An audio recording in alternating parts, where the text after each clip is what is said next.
The developer called Fortune Mill a "Where were you" moment, a generational game. Their exact words posted publicly months before launch. $6 gets you the chance to find out if that's true. Fortune Mill is an incremental idle game where you crawl through a series of rooms, each guarded by a boss who won't let you pass until you've earned exactly 1 million of that room's currency. Room 1, darts. Your first throw earns 3 gold. The rat blocking the exit wants 1 million. That gap is the whole design philosophy right there. The loop is genuinely well built underneath the premise. You throw darts, buy upgrades, unlock a dart Gatling gun, eventually automate the whole room so it ticks forward while you're tabbed out. But here's what the trailer doesn't explain. The rooms are connected. A jackpot win in the scratch ticket room can arm your dart shooter in room 1. The sushi crafting room in layer 4 rewrites income multipliers globally. Upgrade order matters because you're not managing one idle system, you're managing 4 that talk to each other constantly. That cross-room synergy is the actual hook, and it's genuinely smarter than most games in this tag. So why does 20% of the review base call it a disappointment? A few things.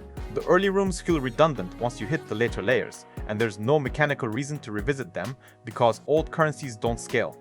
Some players hit the progression wall mid-game where the next unlock costs 10 times the last one, and automation isn't fast enough to bridge the gap. And then there's the outside.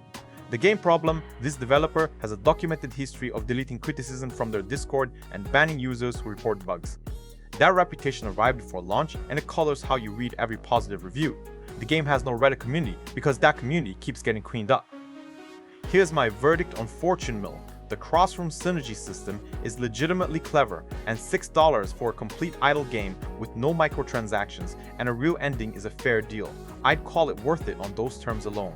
But you're not buying this in a vacuum.